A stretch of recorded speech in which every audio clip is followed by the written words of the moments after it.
Welcome back to the It's Bigger Than Me podcast. I'm your host, Molly Trotter Gomez. I am so excited to be able to introduce my next guest to you. This is Stephen Foster. He is an author of a book called You Are Right on Schedule.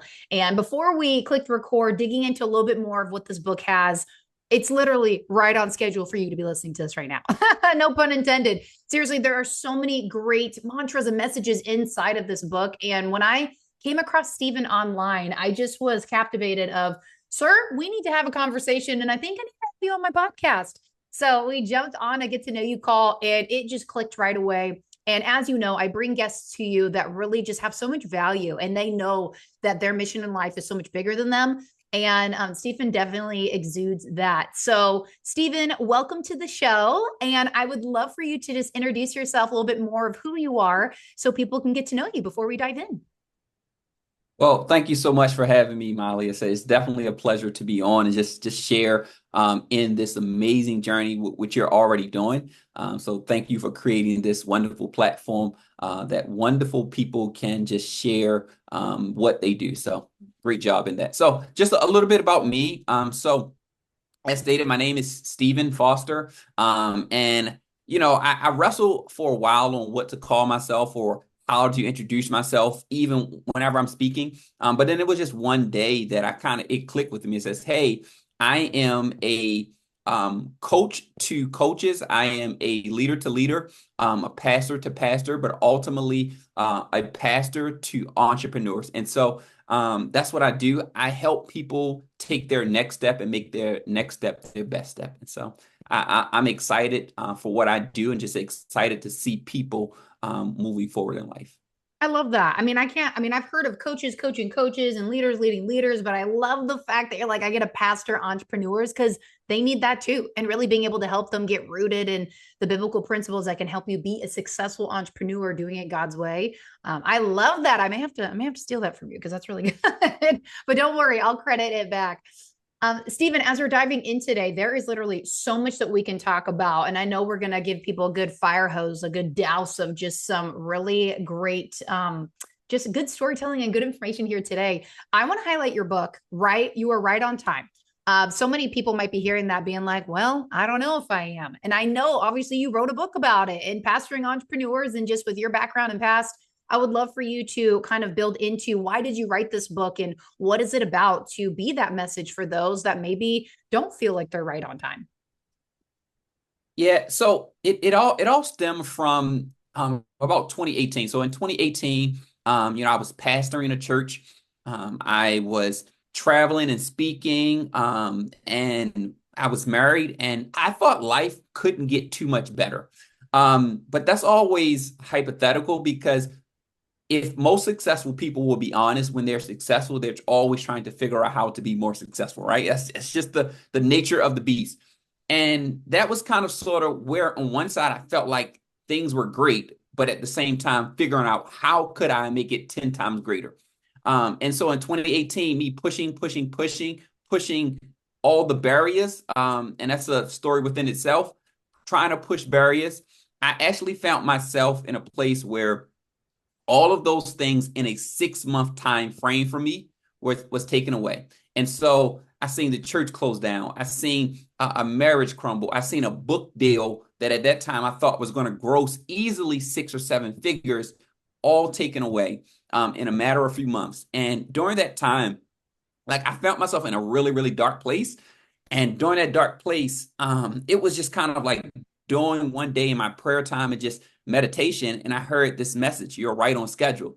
And literally I laughed. It was almost like the story in the Bible where it was like this time next year you're gonna have a baby, and they laughed. And I literally laughed and said, you have to be kidding me. Like, how am I right on schedule when this is happening, this is happening, this is happening? And then a few mantras just begin to resonate with me during that time. One is just simply that you're right on schedule because nothing can change your position. And so sometimes even in life, and I know some people may be watching, and they feel like, man, I went through a divorce. How could better still be here for me? Man, I had to close the business because of, for this, that, and the third. How could better still be ahead? And I just want to encourage people with that first mantra that says, nothing can change your position. And you have to understand, in nothing changing your position, sometimes the lessons that you have to learn are the perfect timing of God. And so if you ever go to the MVA, you'll get a ticket and they give you a ticket. I hate going to the MVA. I don't know about you. Maybe it's better for you, Molly, or maybe it's better for your watchers, but I literally drove dirty for 6 months. And I don't know if your audience don't know what that means. It simply means I was driving on expired tags because I did not want to go to the MVA. I end up going to the MVA. They end up giving me a ticket. And when I went there, I was like, man, I'm going to be here all day. But one thing I learned, even while I was there all day, even while I spent the 6 months riding dirty, it didn't change my position. And I was able to move forward. And that's the same concept. Like, you're right on schedule because nothing can change your position. Another mantra that I kind of walked through was another one, just the simply fact that it's all in the mix. And I think we talked before. You're in Southern California, but you do have a little bit of Southern roots, a little bit of Southern roots. And I wish so I did. for me, I lived in Oregon. oh, Oregon, that's right. I knew you are. So you're in the middle of the world. Oh, but anyone who has Southern roots, they have this thing called jambalaya. I would never eat it because I'm a meat eater and I don't like my food to touch. But the one thing about jambalaya is so many good things in there, and sometimes you don't even know what's in there. And then when you taste it, it tastes amazing. That's the understanding of our life, our pains, our joys, our ups, our downs, our good days, our bad days. And sometimes in life, we don't think that we're right on schedule because we don't see all of the things that are in the mix. Sometimes and listen, I understand people may say, like, but did God cause this? No, he doesn't cause it, but he can cause it to work for your good because Mm. it's in the mix. And that was a mantra in my life that I had to go through in that dark Wow. season where it was like, hey, like, joy and pain are in the jambalaya of life. And I'm so thankful that it's a way in that it can be caused to work for your good. Come on. And so one of the other things in that I began to learn is that also another mantra is that he was always playing the long game. And so if you look at that in life, if I'm completely honest, I used to joke about this. Like, you ever want to hit the lottery? You ever want? I know everybody wants to hit the I lottery. mean, yes, of course. It looks good. Yeah, sure. I know. Listen, I know some people. I don't know people's take on it. Like, oh, that's the devil's money. No, it's poor folks' money that are trying to get rich. Really, that's who money it is. That's Facts. what. But that's a whole other story.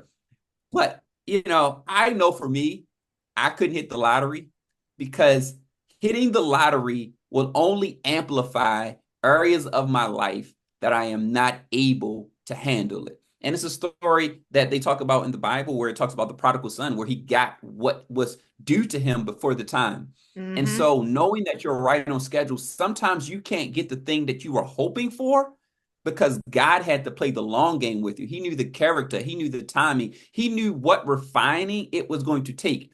And so, because of all of those things, like, I'm a better father, person, husband, leader, pastor now than I've ever been. And I honestly don't believe that I could have been this person without going through those things. And so, knowing that he was playing the long game to get me here makes things so much better that I can handle what's ahead of me. And so now when I'm sitting in front of six-figure opportunities or I'm having these opportunities, I am now weighing them through the lessons learned because I'm like, okay, he was playing the long game with me because it's a proverb that says he prepares a table for you in the presence. He will prepare a table for you in front of kings and queens.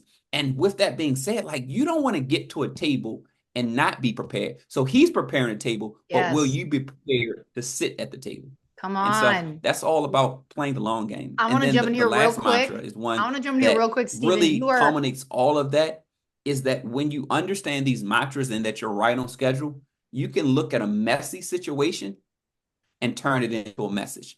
And that's what I was able to do with the book, was able to take what most would quit, maybe commit suicide, maybe never speak again, never do anything again. And I took that and says, yes, it's messy, but there's a message in it because there are so many people that can be helped from what was messy to me. And if I can turn it into a message so you don't have to walk through that same mess or maybe you're walking through it, but I can speed up the process to encourage you, then that's what I'll do with my message. That's so good. I definitely want to jump in here. There's so many amazing gems that you've dropped. And honestly, like you could probably like just take over the rest of the podcast because I mean, you're used to doing this. It's very clear. But it's so good. I want to highlight a couple things. I love, even though I'm not from the South, I love the jambalaya visual because so often we're like, what is in here? And it's so good. Like that's such a great metaphor of we don't know all the things, but it still can be used for good. I love that. I also love the fact the lottery, I use the lottery example for so many. We're always praying for more, for more, for more. How are you stewarding what you have to be ready for more? Because most people who win the lottery aren't ready for it and they become worse off afterwards because money only magnifies who you really are. Like you said, those weak points. It is such a great because anybody like has seen a billboard a million different times of here's the lottery. Wouldn't it be nice? But at the same time, like honestly, a lot of those people, like they get hooked on some very bad things and then bad company comes in because they see, oh, here's what I can get from you. Or now people just look at you as a cash cow. Like there are so many different things that people are praying for that they're not ready for. And God loves us so much that he's like, no, son, no, daughter, we're not doing that yet. I need to refine you in these areas, or maybe even if ever. I mean, I'm always like, Lord, like there's desires that I have that don't align with yours, get them out. And he got a lot out. There was a lot that I wanted. He was like, yeah, no, sweetheart, that's not what I wanted for you. You just wanted that for yourself. So there are so many great points. I just wanted to jump in here and just kind of put a pin being like, hold on, he's dropping gems. I hope you caught a few of these pieces. And so keep going. I mean, just keep going. This is so good. I know you got more in you. Yeah. And so just kind of to even piggyback on like the messy situations. And one thing that I've learned that either has helped me in messy situations, and I kind of share this, and I also do in the book I talk about this, but I also work through this with my clients too, is that what helped me really to turn my mess into a message is something where I entitle it's kind of another thing that I say is like, hey, did you wake up and eat pie today?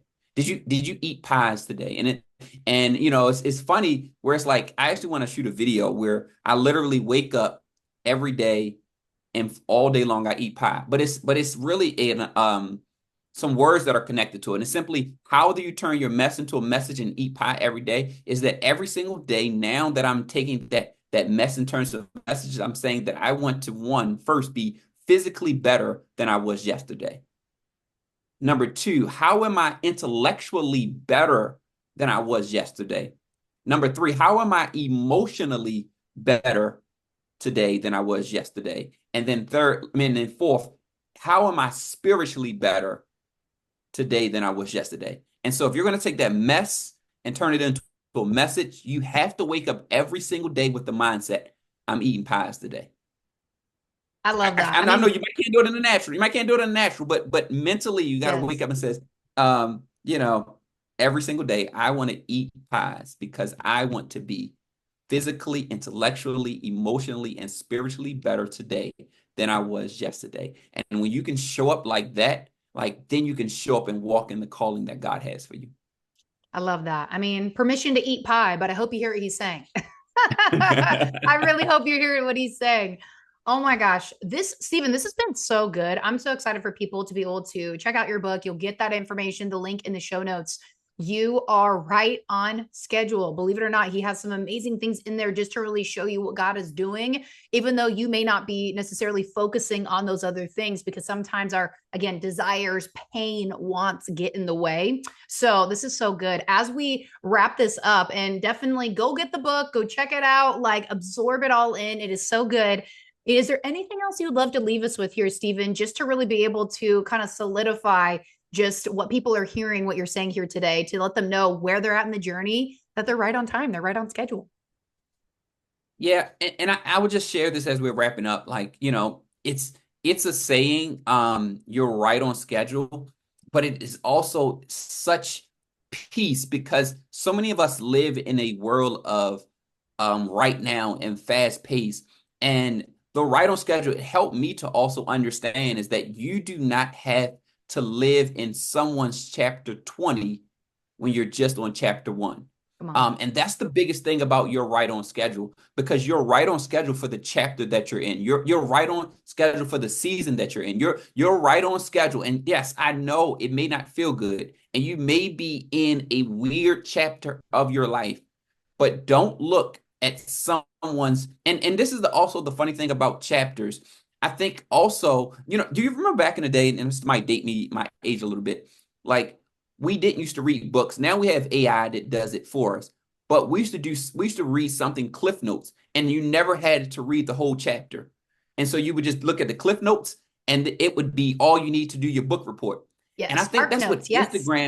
that's what Instagram has created now, and Facebook has created, and TikTok. We've created this story summary of chapter 20, but there are some messy parts in chapter 20 that no one is telling you about. And there's some messy parts in people's businesses that they aren't telling you about. And so they'll show you, oh, I just grossed 50K this month. Oh, I just closed this client this month. But they're not showing you that they missed their son's football game. They're not showing you that they haven't talked to their spouse in a month. They're not showing you that their relationship with God is stagnant.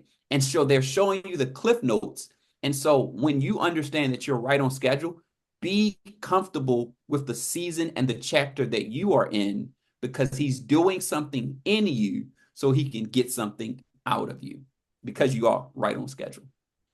Can you just, I mean, he literally talks like in sound bites and chapters and all the things. Like, I'm just like you talking and knowing that all of this and more is in that book. I'm just obsessed. I'm literally obsessed. And this was, I was like, Stephen, you need to come on the show and people need to hear from you. Cause I saw, I started seeing like your lives and stuff pop up that you were doing. And I'm like, this man's a great speaker. Wait, what is he about? Wait, what is he doing? And I just started digging, and then we jumped on a call, and I was like, yes, like, let's do this. So thank you so much for your wisdom. Obviously, if you found value, which there were so many value nuggets in this meaty little podcast here, like go buy his book, go connect with Stephen, go get in his sphere, his atmosphere, because there's so much value. Yes, perfect. Like show them that visual. Of course you have it. So they know which one they're getting. But Stephen, thank you so much for coming on the show today and just sharing just the work that God's doing in and through you, and how other people can be used as well, and that they are right on schedule. Yeah. So as we wrap up, listen, I would love to continue to connect with all of you guys. And I know it'll be in the show notes. So you can reach out to me on any of the platforms, social media, Instagram, Facebook. And I would love to just connect with you and see how we can make your next step your best step. I love it. Well, you heard it there. So go connect with them. And thank you everybody for watching. We'll see you next time. Bye, everybody. Thank you so much for taking the time to listen to this episode. It means the world to me that you would lean in, listen in, and be able to hear the value that's being shared on this show. Don't forget, if you love this episode, rate the show, leave me a review, be sure to share it with a friend, and don't forget to tag me on social media. I will definitely be giving you a shout out. Also, come say hi, drop in the DMs. I would love to be able to hear what stood out to you the most on the episode, and if there's any topics that you would like to hear on the show. We'll see you next time.